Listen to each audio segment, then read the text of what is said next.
back to Georgia Living, your go-to podcast for all things community, family, and a little bit of good old Southern hospitality. I'm Chris Evans, and as always, I'm joined by my lovely co-host and wife, Celine. How's it going, Celine? Doing well, and we've got a lot to cover today. Let's kick things off with some local news. Absolutely. Now, back in August, North American Properties, they're a property management firm for some pretty high-end and large projects. They were under contract. Well, that sale officially went through, and they were selling their Atlanta office. This includes the management of the Avenue at East Cobb. So that sale officially went through about a week ago. Well, okay. Yeah. NAP announced that Jamestown, the commercial real estate firm that also manages Park Air Landing here in East Cobb and Ponce City Market, you've been there, right? Yep. In Atlanta, has acquired the property. They're also taking over the Avalon Atlantic Station and Colony Square, which is quite the major move for Jamestown. Oh, yeah, and this acquisition adds to Jamestown's growing portfolio, which now totals around $13.7 billion. Their CEO, Matt Bronfman, said it allows them to expand further in the Sunbelt's rapidly growing markets. Yeah, it really is. And it sounds like Jamestown is poised to continue the improvements at the Avenue East Cobb. It started under NAP's management, and since taking over in 2021, NAP added a public plaza, a lineup of new tenants, and increased events for the community. Right now, they're gearing up for even more changes in 2025. That's right. They just announced that Luga, a full-service Italian restaurant, and Giula, an Italian bakery. I'm probably Julia. Julia? It looks like, yeah. I do not know how to pronounce Italian words. But it's an Italian bakery, and they're going to open up next spring. Plus, we've got a sushi restaurant, Tenku, coming with a rooftop bar, which will be opening next summer. So I think it's super exciting to see all that's coming to the Avenue at East Cobb. I think so. And it's amazing to think that just 75% occupancy was the norm when NAP took over in 2021. And now it's almost fully leased to 96%. Not only is it almost fully leased, but they've gone through so many changes. They've added and expanded at the Avenue. So it's definitely a hub of East Cobb now. Okay, let's dive into the rest of today's episode. Today we're going to be talking local events, holiday traditions, and a bit of personal reflection. So stick with us. Hopefully we got a great show for you as we talk about all things local. All right, so first up, Celine, Veterans Day Parade in Marietta. Yes. It was a great event, wasn't it? We were in it. So it's always such a sense of pride for our community and for us as well. The turnout was fantastic, and I love seeing so many families come together to honor these veterans. My favorite part was seeing some of the not single as in like marital status, but solitary people who were much older in uniform, full uniform, like dress uniform. Yeah. Standing out there and by themselves just saluting us. I thought that was pretty cool because they shouldn't be saluting us. We should be saluting them, you know? That was really cool, especially being in full dress. Yeah. Honestly, I love seeing the kids. There were a ton of kids out there waving American flags. You had a lot of local businesses that were all shut down during the parade because nobody could get to them. So everybody was outside and waving. It was a great crowd. And as always, it's great spending time with the DAR ladies from Fielding Lewis, your DAR chapter. My chapter. Yeah, and you know, the drive home was really nice because the leaves are changing colors right now. It is bright yellow in some places, and that's my favorite. Oh, yeah. No, maybe the red. Oh.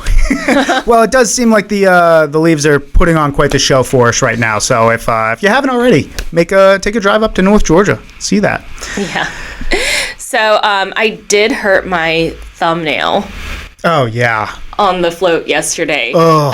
So bad. I feel so bad. So we had to take off the tailgate to our trailer so that all the ladies can get on and off. And after the parade, Celine was helping me put it back on, and it slipped. Yeah. You cut your fingernail. Oh, my gosh. And, you know, Yeah, that I think everyone cringed. They all looked at my thumb going, "Oh my god." Oh yeah. So I am handicapped on my thumb today. Well, I mean, your nails aren't exactly made for manual labor right now, are they? No, but it was really worth it because that's one of my favorite things. See, we don't do the 4th of July parade because it's so hot. Oh, it is. And well, we did this year. We did with the Children of the American Revolution, and that was in Dunwoody, yeah. But the ladies in my chapter, they're a little bit less tolerant of the heat. Oh, yeah. So, I mean, the kids are fine, they're running around waving at people, but these ladies are like, nah, we'll just stay in the Veterans Day Parade. They really love that one. Definitely. I think that, it's always a great turnout. I love the Veterans Day Parade. It was like a whopping 70 degrees for the high. Beautiful. Little overcast, but that's what we could expect this time of year. Well, switching gears, let's talk about some recent eats. Ooh, yeah. And we had some pretty memorable ones this week.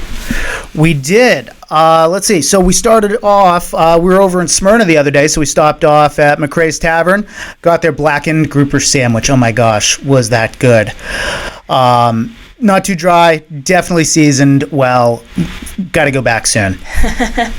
So I really liked that place because it's one of the multi-use developments. And how does this ownership go? Do you know how...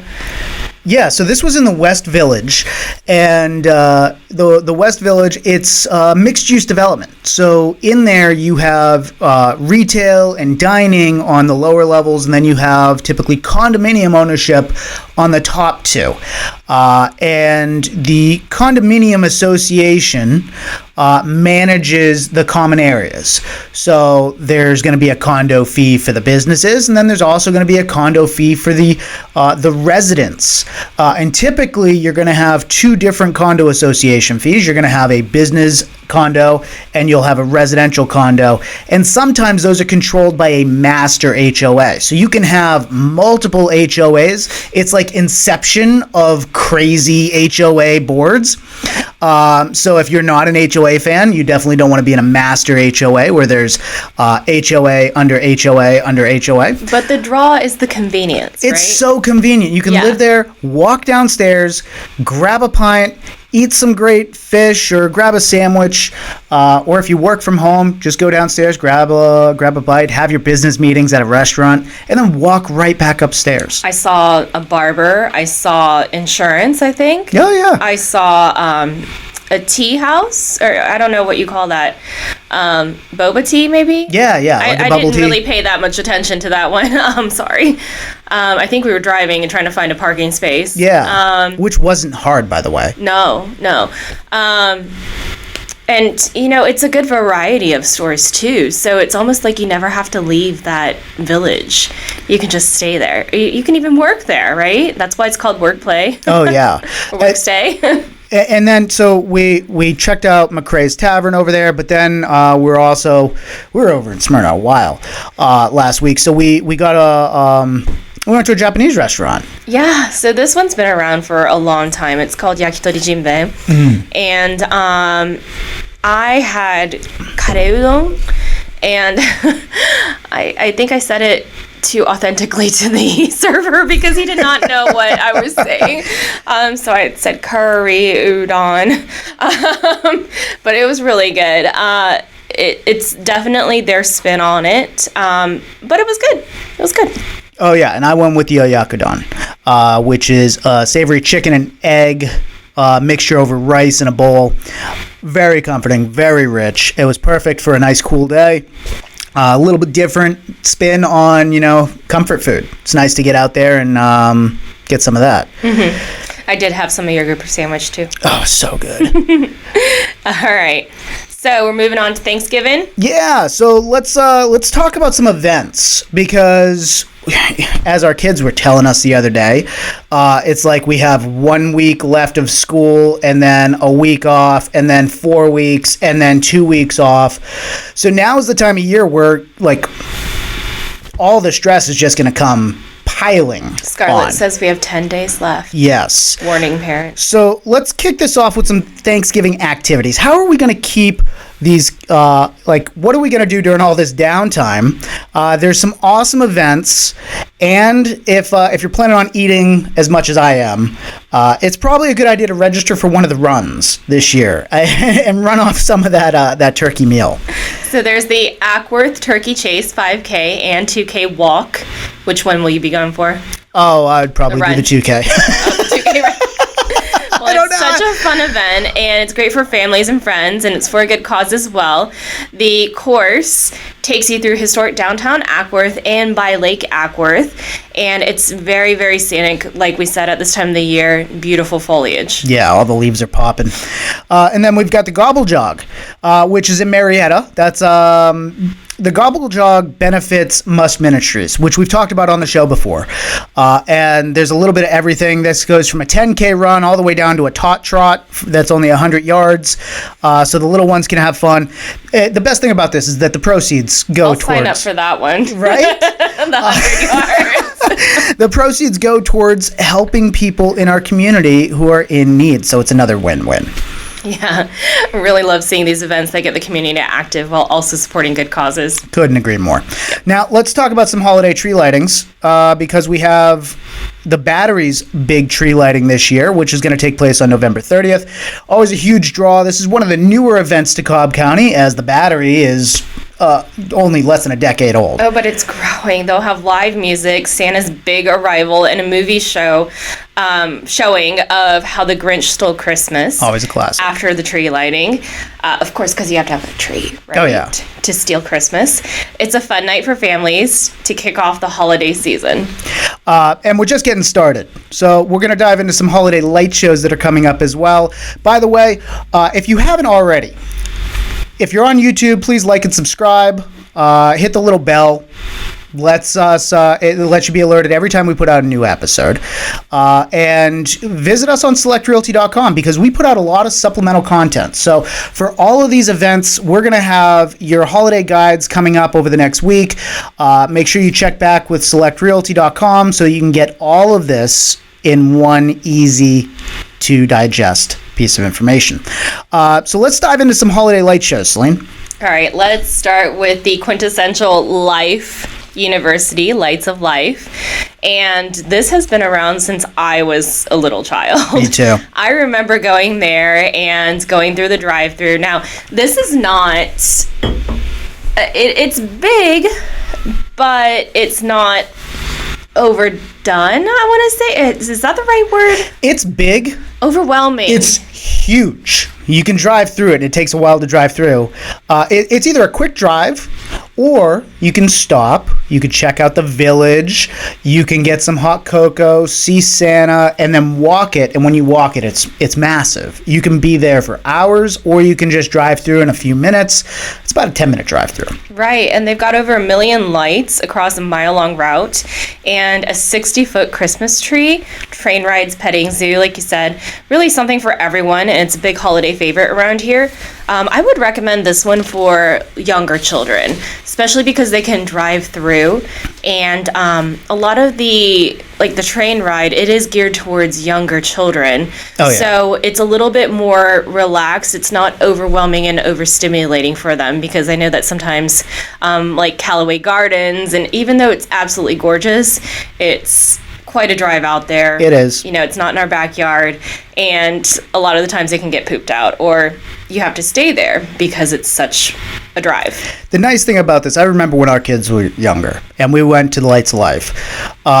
You can stop off, park. They charge you for the Santa's Village to park, and then you can get out and walk around with the kids for a little bit. And then you can get back in the car when they get tired and just drive the rest. Yeah.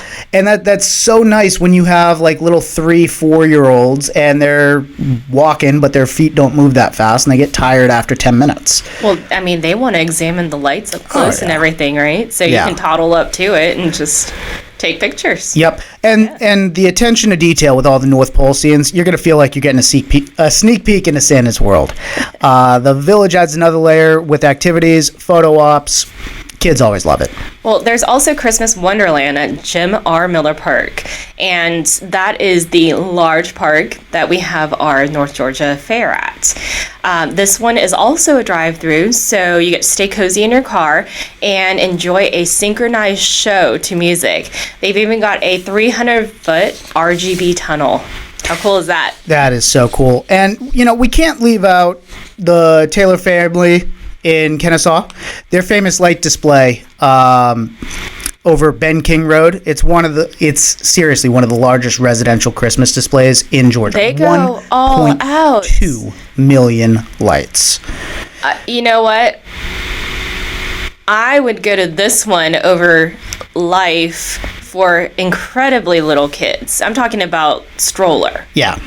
Because this one is one residence, you go in, you look at it, and then you come out. So, it might be for the parents who are still with the little kids that might not remember. But it's really great. I love it. Yeah, you can either just drive by the house and check it out, or there's a church right across the street. They're asking for a $5 donation to use the parking lot. And then you can cross the street and just walk through the front yard. Our kids really love this one. Yeah. I believe that, I don't remember the story fully, but I believe that they were on one of the TV shows, maybe 5 or 6 years ago. It was like the light battle. And the Taylor family, if I remember the story correct, don't hold me to it. This is the Christmas light battle. The wife passed away. Okay. And they do the light display every year in honor of her because it was a big thing for her. That's right. Don't quote me on that, but if I remember hearing that 5 or 6 years ago when we learned about this. Right. They have 246 lit trees, 40 musical trees synchronized to music. There's a tunnel of joy with over 100,000 lights. You'll see Santa in a helicopter, Santa on a tractor. Really everything. And you'll when you're driving down the road, you will see it. Oh, boy, will ya. Oh, my gosh. It's right there. 700 feet of road frontage with lights. It is. But this is not a drive-through experience. This is one that you really want to get out, walk around, because it's one house. So it's like a drive-by if you stay in the car. Yeah. Well, you only get to see half of it if you stay in the car. You have to go in, too, and they don't want people driving in their driveway all the time. So, yeah, I get it. So, speaking of holiday traditions, let's talk Christmas trees.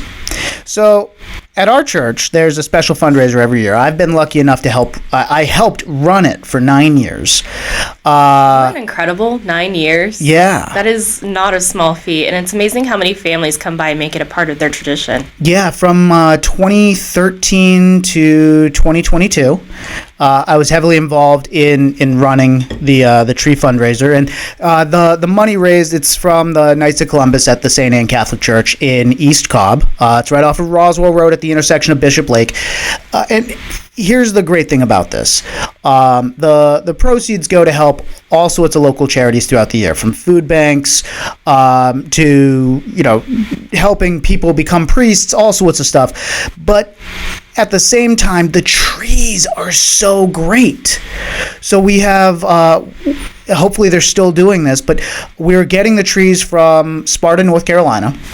They're all Fraser firs. These are not like your big box Christmas trees where they're cut weeks in advance and then they sit inside a tractor trailer until they're delivered to a big box store. These are all cut, loaded up, brought straight to our tree lot, and the delivery will take place at 8 a.m. on Black Friday morning every single year. All of our volunteers will be putting out the trees, opening them up, and then the sales will start around 10 a.m.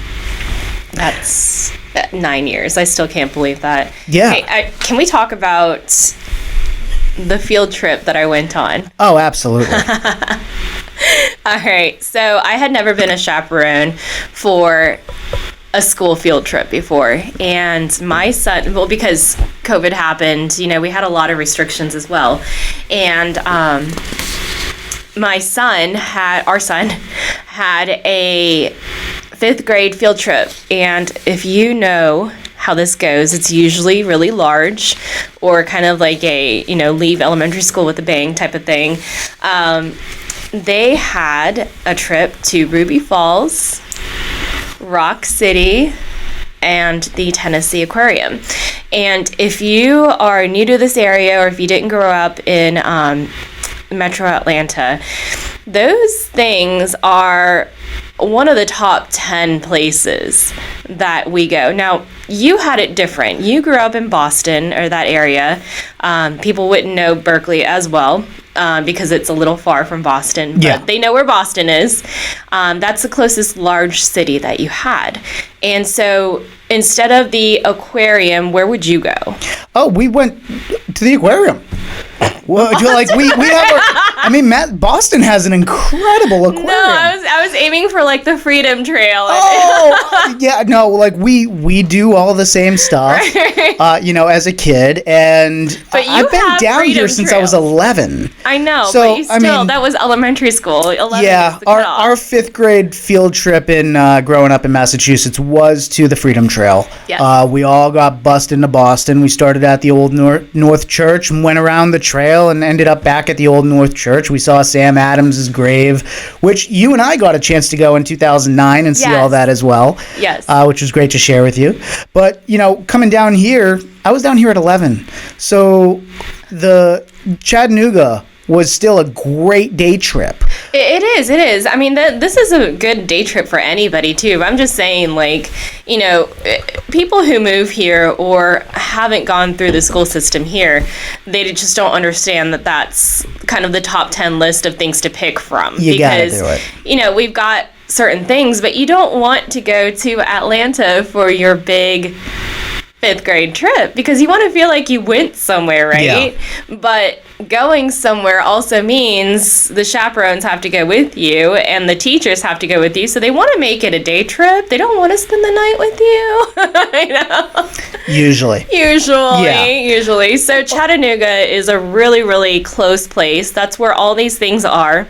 And it's about 2 hours away from Metro Atlanta, depending on where you are. And it is kind of this nice trio of attractions that are somewhat educational. Ruby Falls is a lot more educational. But so Rock City, if I can explain this, is a giant mountain where a lot of rock is exposed at the very top of the mountain. And there are lots of cracks and crevices and kind of natural tunnels that you can go through. Now, somebody went up there, an entrepreneur, and said this would be a great attraction. So they turned it into an attraction, and we're talking about the 1930s, I want to say. Late 20s, maybe the idea was floated around, and then the 30s it came into fruition. So it's like a historic theme park. It is a very, very old theme park. So, with that said, it is gnome themed. The things in the garden. Garden gnomes. Yeah, it is gnome themed. Every crack and crevice has something in it, so you can look inside and see what a gnome's doing. It reminded me somewhat of a combination of It's a Small World with the puppets and how they were made, because 1930s, right? A lot of the original puppets are still there. And partly Snow White's mine train, where you go into the mine and the walls are glittering. And then some old school black lights interspersed in that. So you get the idea, right? Yeah. You walk away from it like, that was really cool, and that was a really strange room too, Glad you got to see it. Yeah. One thing that I really like about Rock City, though, is the legend of Sati and Nakuchi. Do you know that one? I do, because I actually had a listing in Sati, Georgia. There's actually It's Sati Nakuchi. Sati Nakuchi. Yeah, there's a town. It's right outside of Helen, Yeah. and we had a listing there. Yeah, so it's in Georgia, although this place is in Tennessee, in Chattanooga. Now, you have to understand that they weren't divided like they are right now with the border. Cherokee lands, they had a different border, and they included the areas that we were visiting in Tennessee. So even though you're like, oh my gosh, why is there a Sautinakuchi in Georgia, and then this place is in Tennessee. Well, that's why. They're really not far away from each No, other. they're not far at all. I mean, Sautinakuchi is in North Georgia, too. So, do you remember the legend, or do you not? I do. It was like this was more of a native Romeo and Juliet. It was. It was very Romeo and Juliet-esque. Sauti was the woman, and they wanted to be together. But Romeo and Juliet style, they said, no, you can't be together. Various reasons, I guess. Varying tribes. Romeo and Juliet, okay?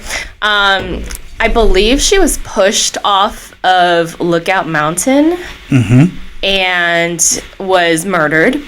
Nakuchi was not happy that his woman was pushed off the cliff and murdered.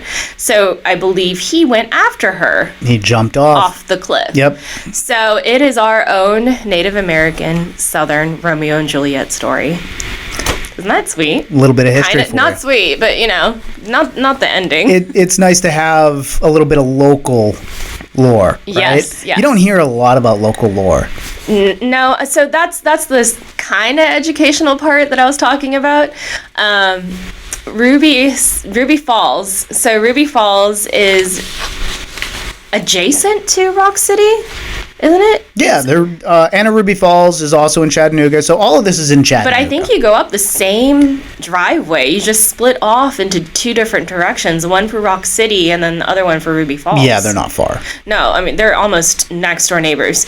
So Ruby Falls is a cave or a system of caverns. I'm not 100% on that one. That in the 30s, somebody heard legends of. That, yes, there are caves there, but nobody had really dove into it. No one's really explored it because we're talking about 18 inches of clearance. Yeah. That's very, very small, and for a lot of people who have natural instincts, they're not going to want to put their body in somewhere that they can get squished and maybe never come out of, right? Caving is not anything that interests me. No, caving is, wow. So he heard that. He got some investors together, and his high school sweetheart was named Ruby. He went out there and he gave it his all. They hand dug a hole all the way through, and I'm not so sure how they determined this one spot, because if they moved maybe a few feet over, they would have never found this entire system. But they hand dug all the way down, and we're talking through rock, right? Straight Solid down. granite. Solid. And all of a sudden there's this gush of air at the bottom, and they had hit a tiny little area of the system. And so they crawled in, and for 17 hours they explored this. They couldn't even stand up. They just kept on going, crawling in. And at the very end, they found, and we're talking about a long time after the discovery, right? Because they had to dig through everything and, explore. It takes a little while, right? Not that first day. But they found where the water goes after it rains. So all the water that is collected from the mountain during rainstorms, they go into the ground, right? And they seep through. Well, there was this one place where it came out inside the mountain, and it is a waterfall inside. And it is incredibly impressive. It is many, many feet. Oh, I think it's like a 100-foot waterfall. Yeah, it's really gorgeous. And it's underground. It is underground in a cave. And there's even a synchronized light show. Well, I'm pretty sure that wasn't there when they found it. No, actually, so the park ranger, not the park ranger, but the tour guide. Yeah. He was saying that, yes, they did dig a little bit down just so that you can easily go into it and view it. The way it was naturally at the floor was not really conducive to tours. So they did dig a little bit of that. But the ceiling part and the waterfall part, it is untouched.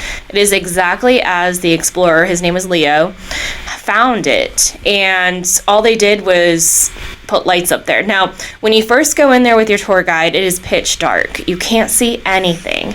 And I did see a little cute baby, though, 3 weeks old. Well, that's how old Claire or Scarlett was when we did a little day trip up there. Well, so that, you know what? That's a good point, though. If you are thinking about going and you have little kids, they might not be able to walk it the whole way. But when we're talking about caves, yeah, you can hold a 3-week-old there. Now, I'm not telling you to, because, that's on you. We did it, and it was fine. There's plenty of walking. Now, we're not talking about real caving, right? No, this is tour guide caving. You go downstairs, there's an elevator, and then you get out, and then it's flat. They have a path that you walk. There's a few steps. Right. That was a big hit, though, because it's pitch dark, the music starts, and then the lights flood, and everyone goes, holy moly, that's huge, right? Yep. All the way up. They don't expect it at all. And then it's a nice, quick ride back, or walk back. Yeah, it's not a long thing. Kids can handle it, no problem. The educational part is, though, the different formation of stalagmites and stalactites. Yeah. And learning it for geography class. I thought that was pretty cool. Definitely. And, we went up there with a 3-week-old mainly because you had cabin fever. And, the whole trip to Chattanooga, it's 2 hours from Marietta or North Atlanta. It's 75 straight up until you see the signs for it. So it's real easy to get to. It's not an expensive day. I think when we did Anna Ruby Falls, and then we went to, they have an incline railway up there, which is just, it's a train that just goes up at like a 45-degree angle. Gets you up and down the mountain from... So that car, the incline car, it goes from the top to the bottom, and there's Clumpy's ice cream at the very bottom. Still have a sticker from that on our Yeti at home. Oh, it's really good, homemade ice cream. But if you keep on looking, if you're driving past the incline railroad, they'll actually have one of the cars on the ground, and you don't notice it when you're on the one that's attached to the railroad because it's upright and it's proper for that. But to be on such a hill, you have to have a slanted car. Yeah. Right? Or else you're not upright. Your seats are leaning back, and the car doesn't have a flat middle section between it's stairs. So the one that's on the ground, you can tell how much it leans, and it is something like 45 degrees. Yeah. It is insane. It's straight up. Yeah. It's almost a vertical ride. Yeah. Might as well be an elevator. When you look down, it's quite scary. But let's talk about Christmas in Marietta. How about that? Yeah, so we've got before we wrap up, we've got the private home parade. It's the Parade of Homes, which is going to take place. This is the 38th year, and this is a Marietta tradition.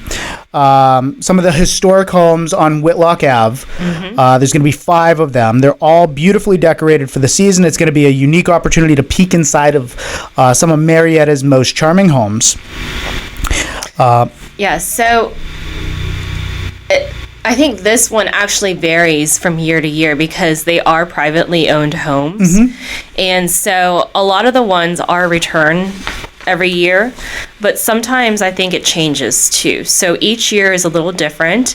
Not every building was destroyed during the Civil War in that area. Marietta was involved. Especially with Kennesaw Mountain really close by, within distance. So there's one house, it is closer to the square, but it's one of my favorites. It's white, it has columns on it, and that one was used as a Union officers station, I guess, and it didn't get burned. So there's some history there too, but I don't think that is part of it because that's not a residence, so to say. I think it's an inn right now. It might be. The Whitlock Inn really is nice as well. You can have a night out there. and you can do the Marietta Pilgrimage Gala. That's on the December 5th. And it's a great way to kick off the holiday season with food, music, and a silent auction as well. So you can really do a lot with the houses there. Yeah, so the tour itself runs through from December 6th to the 8th. You have to get tickets for this, and they go fast. This kicks off with the gala you just mentioned on the 5th. And this is a wonderful way to support Cobb County's local history. Proceeds from this are going to go towards Visit Marietta and Cobb Landmarks. Yep. So speaking of history, because I love it, did you know back in the day, houses were sometimes taxed by what? Oh, number of doors. See, I thought you would have said the windows because that's a well-known fact. No, they were taxed by the number of doors. The windows were a form of tax evasion. Mm-hmm. So I love this because we learned this at a walking tour in Savannah. And we were going through some of the old homes, and back then, your building wasn't taxed by the value of the building, right? They didn't have comps, they didn't have all the analysis that we have today. They didn't measure by square foot. They taxed you by the number of doors that you had, exterior doors in your house. That's pretty clever. So how did people get around this? What was the tax evasion like? The windows, right? Yeah. But there was something special about the windows. Do you remember? They don't open? No. It's how they open. So you're taxed on the number of doors. So people went around it by creating this style of window that is floor to ceiling. There is no transom, there's no edge, there's no threshold. The window opens from the floor and goes completely up into the ceiling, making it appear as if it's another door when it's open. So you weren't taxed on it because technically it was a window, but the social status of the day is if you have a lot of doors and you're entertaining, you're opening up all of these doors around your veranda and the wraparound porches in your old southern homes, and people can flow in and out of your home. Because keep in mind, we didn't have air conditioning or any of that stuff back then. They didn't get yelled at as a kid for air conditioning the entire neighborhood? No. They barely had power, like depending upon the year. So what people did is they would just create these windows that are gorgeous, and they're 9-foot windows, and then they open up and they go into the walls into the second story, so they're completely hidden. I think the guide said that they are incredibly expensive to maintain because they're really complex windows. But yeah, that was an early form of tax evasion. And Celine, well. Yeah, but I mean, you love historic homes. I do. So what is it about the history of some of these homes, especially in Marietta, that you love? What is it that I love? I think it's the time that people have spent in it. Is that strange to say? Kind of the history? No, the love that they've given it. Oh. Right? Yeah. The memories that are in it, the history of it too. What life has happened inside the walls, the stories. The stories. I think that's what I like the most about it. A lot of these things can be replaced, but the history can't. So that is something that I'm always thinking of whenever I visit them. Yeah. We watched a show, what was it? Houses with History? Is that what it was? Yes, and I think that's why I really loved it, because they focused on New England. It's first not period. our area. Yeah, first period. First period homes, which were from basically 1550 to like 1650. Mm-hmm. And then second period was basically 1650 to early 17s. Yes. Period referring to people coming to America. The first period were, your family back in 23? Yeah, so, all this technology that they don't use anymore, like in the fireplace, there's this little bread baking hole cubby. Yep. We don't bake bread as often as they used to. So, we may have a few houses that are equipped with them around here, but it wasn't standard like it was back then. The hook that swiveled, that was keeping the kettle above Oh, the yeah. fire. Yeah. It was a hearth. It was a hearth, and Hearth is a fire that you actually cook on, by the way. and all the handmade pieces from the blacksmiths. Oh, yeah. That was so nice. And we even went on online, and we looked around there, and we found a house that has belonged to my family in Eastham for hundreds of years with that same stuff. That was so cool. Wanted to say that one was, what, 1635? Something like that. That it's been in our family for that long, and it's even got hand-painted floors. We don't have as much history like that here. Maybe in Savannah, port cities that have that. Atlanta was not really settled until a little bit later. Much later. It was a railroad hub. So It's the third capital of Georgia. We had Savannah, we had Milledgeville, and then it was Atlanta. yes. So we do have history, but is it the first period history? Sadly, no. But what I love about these old homes is that they give us a little glimpse into the past. And wherever we can take some history in real estate and keep it there, I'm talking to you, all you mid-century moderns and 1960s builds that are going to be approaching 100 years old in the next, 30, 40 years. It's not always about completely demoing the house and remodeling with all your fancy builder grade turnkey flip quality stuff. In shades of gray. How many gray shades can we have? A lot. Looking behind me on this video right now, and I'm kind of thinking we need to change, put some color here. Yeah, it's gray behind us too. But it gives us a hint of how people adapted to the times, and that's important to me. I love it. Like, we've got the parquet flooring in our house, and it was so bad. It was destroyed. But what did we do? Well, it was also painted it. destroyed by our son, who dropped an entire gallon of Arnold Palmer on it. There was got water kids damage. killed this, and it was already pulling apart like around the edge that we got it, or time that we got it, and our addition was falling, and that cracked the floor. So We fixed it. Oh yeah, we fixed it. Yeah. But it definitely has character. So before we wrap, we've talked a lot about what's going on in Marietta. We talked about we've got a lot of holiday traditions coming up. We hope that you'll join us, and we'll see you at some of them. If you see us, reach out, and if you're sharing in some of these things, tag us. We'd love to see what you're doing. But I want to switch gears and talk a little bit about some real estate before we call it quits for today. And I think we need to give a PSA to all the renters out there about how your security deposit is handled in a rental situation. So when you take possession of a house, and I'm doing this as a PSA because we just had some issues on another one, and we're about to schedule a couple of tenant walkthroughs, hopefully for some properties we have up for rent. So here's what you need to know. You are your own advocate. As a tenant in the state of Georgia, about 95% of the time you are not represented by a professional.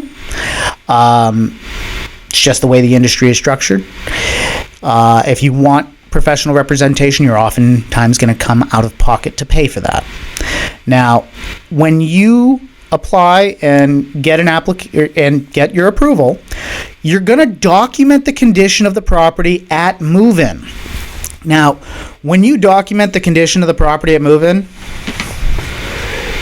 you are telling the landlord this is how the property was. At move out, the landlord is going to go through that list, and if you just said okay to everything, guess what? If there's any damage to that, you're going to be assessed from your security deposit. So when you are moving in, there's some things that you want to pay attention to. One is all your plumbing fixtures. Turn them on. See if anything leaks. Your appliances. Turn on the stove. Turn on all the burners. Make sure everything's working. You want to be as detailed as possible with this, because when it comes down to your move out, and when you're you're going through, or your property manager's going through, they're going to be detailed. They're going to have hawk-like eyes on it. Right, Celine? Mm-hmm. And what happens if the manager catches something that you didn't catch when you moved in? That's on you. It's on you. Yeah. You fill out the paperwork, you sign it. So you got to make sure that you're taking the time and energy to protect yourself. We have a lot of rentals right now. There's a whole generation. As a matter of fact, 2 years ago, our average age of first-time homebuyer, was pushed back from 33 to 36. This happened during the pandemic when everything was going crazy. Now, because of the interest rates, that's pushed back to 38. Your average first-time homebuyer is 38 years old today. Yeah. That is a detriment to the financial capacity of an entire generation. Because in case you didn't know this, a third of most individuals' retirement is in real estate. And the net worth difference between a renter and a homeowner is over $220,000 difference. That's a lot. It's expensive to own today, but it's more expensive to not own. Now, interest rates are nationally nearing 7 right now, right? Mid-sevens I should look Prime it is up. 7.45. 7.45. Here in Georgia, I know Rob last week was telling us that we're kind of hovering around the mid-sixes for most top-tier credit. Mid-sixes. Okay. Now, for people who have not bought a home before, what does that mean? Top tier. Top tier. So your top tier credit, I want to say, is like 740 plus or 760 plus. So your credit rating determines what tier of interest rate you qualify for. It's a risk assessment. So if you're in the 500s, you're going to be very high interest rate. If you're at 720, which is one of the better breaks, you might be a little bit higher than somebody at a 740 or a 760. I don't live in that world. I'm not a licensed mortgage officer, so I don't know exactly how that breaks down, but it's basically a risk assessment. And if you have low credit, you're a higher risk to the lender. If you have high credit, you're a low risk and you get better, more preferable rates. Right. And then a lot of people are going to be looking at this saying, okay, well, nationwide, not talking about Georgia, the 30-year fixed mortgage rate is an average of 7.23%.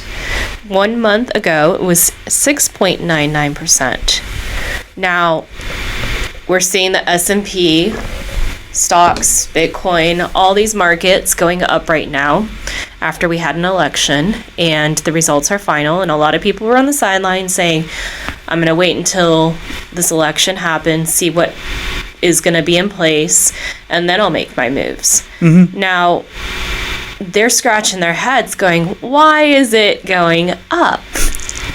Right? Shouldn't it be going down, because we have a roaring rally going on in the S&P and the stock market? What is going on? So mortgage rates are not tied to the federal funds rate, which is a big misconception. People think, oh, the Fed reduced their rates 50 basis points and then they reduced it another 25. Why are mortgages not 75.75% lower? Mortgages are tied to a secondary market, which is traded on Wall Street, basically. So when you take out a mortgage, oftentimes a couple of weeks after you close on the house, you're going to get a letter in the mail saying your mortgage has been sold. And it was packaged together and it was sold on Wall Street to a group of investors who are going to collect the profit off of your interest. It is closely tied to the 10-year Treasury. It's a similar asset. It has a similar timeline. It has a similar risk. So therefore, oftentimes the same factors that influence the Treasury, the 10-year Treasury, are going to influence mortgages. And in that, it's not just tied to the Fed, it's also risk assessments, it's consumer outlook, and most importantly, it is what is a comparable investment going to do for me. Now, with the roaring market right now, things are making a lot of money for the time being. we just got out of a decade-long rebuild of our real estate market. Wall Street has entered real estate. It's driven up prices to record highs, and it's going to continue to do so. But right now, risk is a big factor in a lot of those mortgage rates because we've had a lot of volatility over the last few years, and we are still contemplating. Nobody knows. Is a recession coming? Is a recession not coming? Are things overvalued? Hell, yesterday the S&P just crossed 6,000. Right. And 2 years ago it was 3,400. Less than 2 years ago. That's incredible. It is a massive rally. And whenever things go that fast in finance, there's bound to be a correction at some point. The question is, where and how significant of a correction is that going to be? And in what way, shape, or form is it going to show itself? Likely it's going to be a black swan event. If you want to know more about black swan, read Dr. Nicholas Taleb's book, The Black Swan.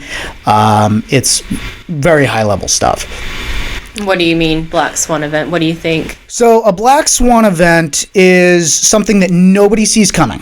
None of the commentators that you watch on TV getting your information can ever predict these.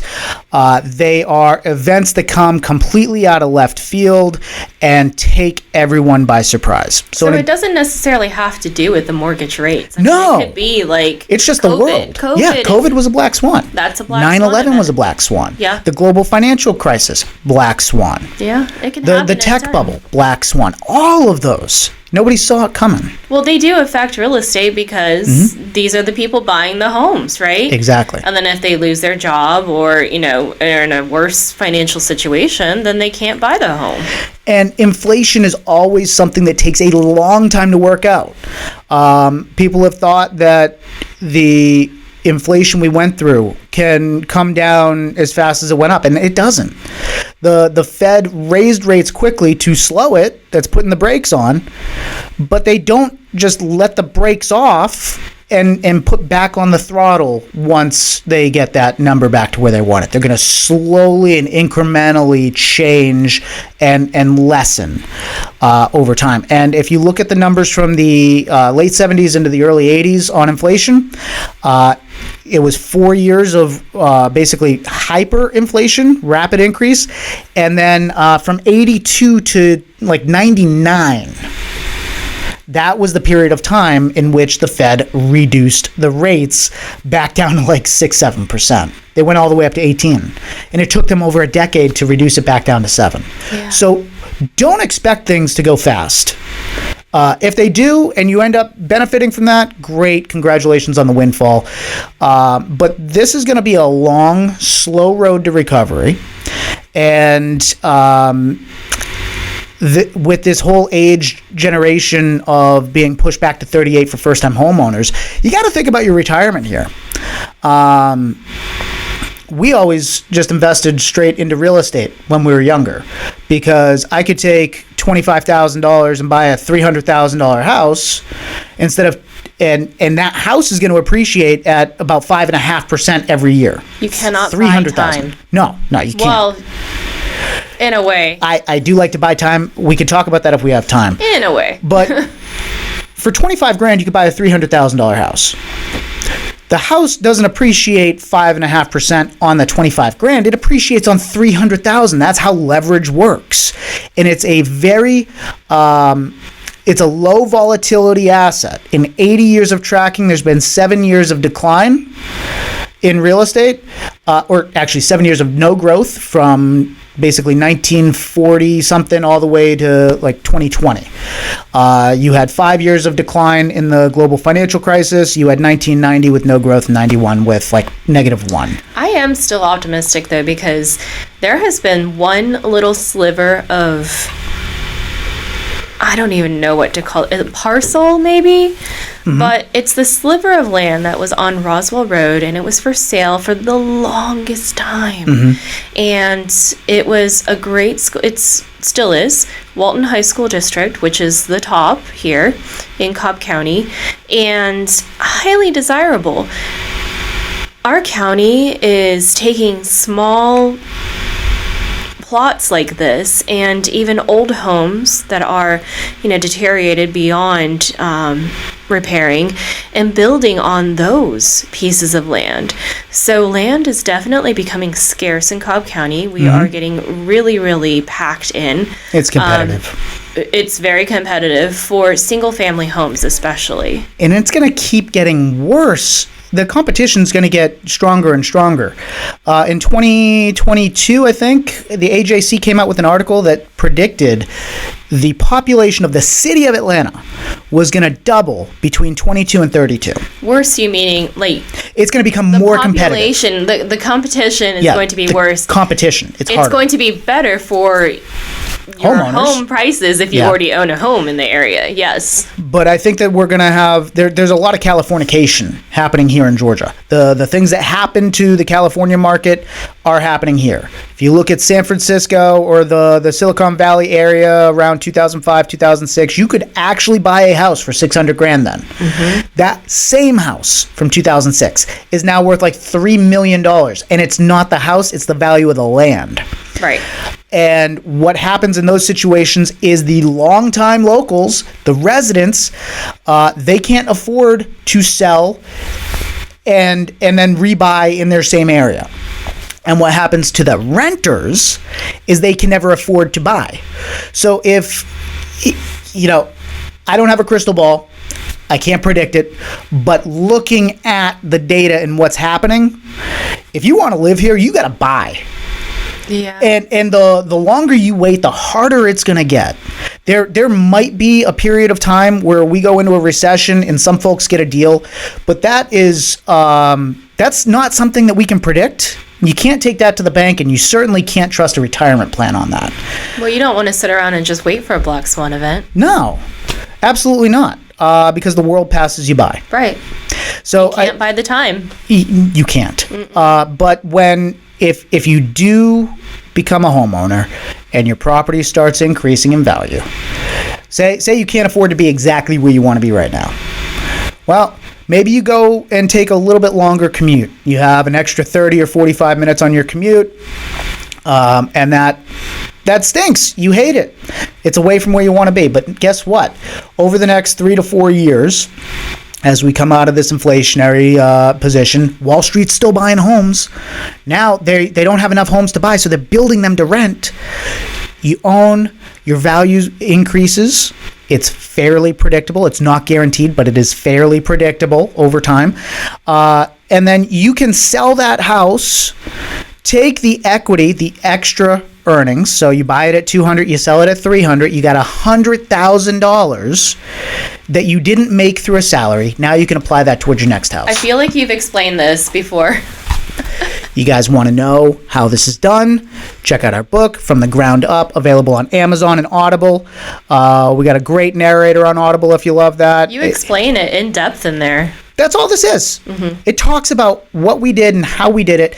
And by the way, as a former financial advisor, when I started, I did not invest in Wall Street. I invested in real estate because it was a leveraged return with lower volatility and lower risk. And now we've got our portfolio where we need it. Now we put the money in Wall Street. We let that money grow so we can pay off the mortgages faster. Sounds good. Well, anyways, let's wrap this episode up. And let's see. Please share the joy with us. If you're enjoying the podcast, find us on Apple Podcasts and Spotify. And stay tuned for next week's episode, From Our Family to Yours. Have a wonderful Thanksgiving. Have a happy Thanksgiving. We'll see you next week. Take care, everyone. Bye, y'all.